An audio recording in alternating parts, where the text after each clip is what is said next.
أعوذ بالله من الشيطان الرجيم. بسم الله الرحمن الرحيم، والصلاة والسلام على سيدنا وحبيب قلوبنا أبي القاسم محمد. اللهم صل على محمد وآل محمد عجل. وعلى أهل بيته الطيبين الطاهرين، واللعن الدائم على أعدائهم أجمعين. طالب العلم لا بد أن يهتم بالوقت، يغتنم الفرصة، ولذا قلما أدبر شيء فأقبل. إذا راح من إيدك الوقت ما يرجع. قليل من الأحيان فرصة أخرى، لأن العمر بسرعة يتحرك. كل يوم إذا جاء ينقص يوما عن عمرك. قلما أدبر شيء فأقبل. قليل هذا المورد، إذا راح من إيدك يوما ما يرجع. هذا تنبه لطالب العلم. اغتنموا الفرص، هذه الأيام إذا راحت ما ترجع. بقية عمر المرء لا ثمن له. تقدر تقيم العمر؟ لا، ما تقدر. إمام أمير المؤمنين روحي له الفداء يقول: العمر ما يثمن، يدرك بها ما فات ويحيي بها ما أمات. هذا العمر لك فرصة فيه. العمر الموجود ما تقدر تخلي له قيمة. اغتنم الفرص، يدرك بها ما فات. هذا العمر الموجود شنو ضيعته؟ الآن فرصة لك أن تكسبه. لا تقول أن الأيام مضت وبعد ماكو وقت، لا، اغتنم. طالب العلم كل يوم لك فرصة أن تخزن نفسك بمعارف أهل البيت، ويحيي بها ما أمات. اغتنم الفرص. إذا شيء لم تتمكن أن تكسبه والآن انتبهت، عجل في كسبه. في هذه الرواية أمير المؤمنين شوفوا شو يقول، دققوا في كلام أمير المؤمنين روحي له الفداء: بقية عمر المرء لا ثمن له. ما تقدر تقيم أيامك، زمانك، عمرك، ما تقدر.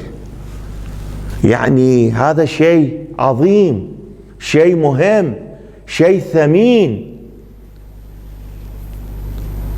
يدرك بها ما فات. العمر فرصة. شنو ضيعت في الماضي؟ الآن اسعى فيه أن تكسبه، لا تفوتك الأيام. ويحيي بها ما أمات. اسعى بأن تحيي ما ضيعت في الماضي. الآن طالب العلم يحتاج إلى مقدمات، لأن المقدمات مهمة. إذا ما كسبت المقدمات لن تتوفق في المستقبل، لأن الأمور مركونة على مقدمات النحو والصرف. لا بد أن تكسب المقدمات ابتداءً. إذا صارت عندك ملكة من الصرف والنحو تذهب إلى مرحلة أخرى، وهي الفقه والأصول. وطبعا عند قراءة المقدمات لا بد أن تتوجه إلى علم المعاني والبيان، علم المنطق، وتهتم بدروس جانبية في مسيرك إلى الفقه والأصول. وبعد ذلك مرحلة الفقه والأصول تبدأ. إذا المقدمات ما رسختها في وجودك، علم النحو والصرف، كيف تريد أن تبدأ بالفقه الذي هو معجون بالروايات، والأصول الذي هو يستند بآيات قرآنية أو روايات لإثبات قاعدة، حتى تقدر بواسطة تلك القاعدة تستنبط أحكام شرعية فرعية. عن إمام جعفر الصادق عليه السلام: لا تقطع النهار بكذا وكذا فإن معك من يحفظ عليك. أيامك لا تروح هكذا، فكر، دقق، أيامك لا تمضي بدون نتيجة، استفيد من الأيام،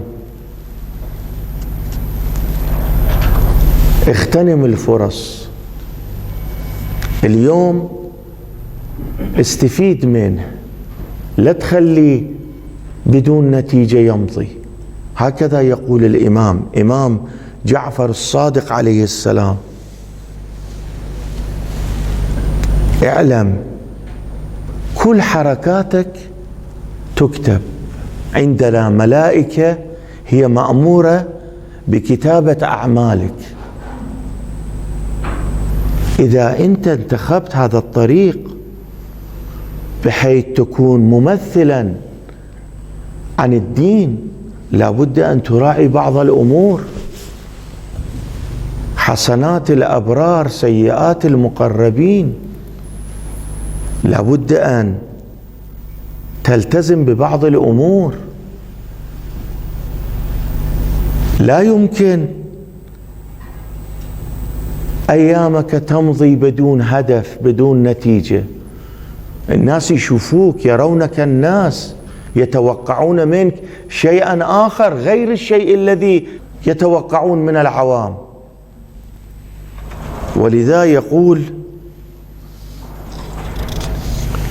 إن أهل الجنة لا يندمون على شيء من أمور الدنيا. إذا تكون دقيق، المقدمات راسخة في ذهنك، حركة الذي انتخبتها كانت مدروسة بحيث اغتنمت الفرص. يشير الرسول الأعظم صلى الله عليه وآله وسلم: أهل الجنة لا يندمون، لا يندمون على من يكون في الدنيا. لماذا؟ لأنه اشتغلوا لخدمة الدين. أنا أتكلم عن طالب العلم، طالب العلم لا يندم. ليش؟ لأنه أول ما بدأ بالدروس كان نيته خدمة الدين، والآن يوم الجزاء، الآن يوم الأجر. لأن طالب العلم يضيق العيشة لنفسه، هذه الحياة واسعة، يترك اللذات، يترك اللعب، ويهتم إلى نصرة الدين. ولذا عند أهل الجنة لا يندمون على شيء من أمور الدنيا. لا بد أن يكون طالب العلم هكذا، إلا على ساعة مرت بهم في الدنيا لم يذكروا الله فيها. الله الله، هذا درس لطالب العلم. هذا المعلومات الذي نأخذها هي ذكر الله، ذكر أهل البيت، ذكر الله. أتجلسون وتحدثون إني أحب تلك المجالس، رحم الله من أحيا أمرنا. بالنهاية عندنا فرصة، والفرصة تمضي بسرعة كمر السحاب. الإمام يقول: شلون هذا السحاب بسرعة يتعدى في السماء؟ هكذا بالنسبة إلى طالب العلم العمر. إياك والغفلة، لا بد أن لا تغفل عن فرصة التي الله أعطاك. إياك والغفلة، ففيها تكون قسوة القلب. كن على حذر، لا تغفل. ليش؟ لأنه إذا ما استفدت وغفلت تصير قسي القلب، بعد ما تقدر تخدم. شلون تريد تخدم؟ العاقل من لا يضيع له نفسا فيما لا ينفعه. العاقل حتى نفس واحد ما يصرف في شيء الذي لا يفيده. هذا كله انذار لطالب العلم، حتى بقدر النفس لا يضيع منك وقت. اهتم بوقتك. اعلم أن الوقت فرار لا يبقى.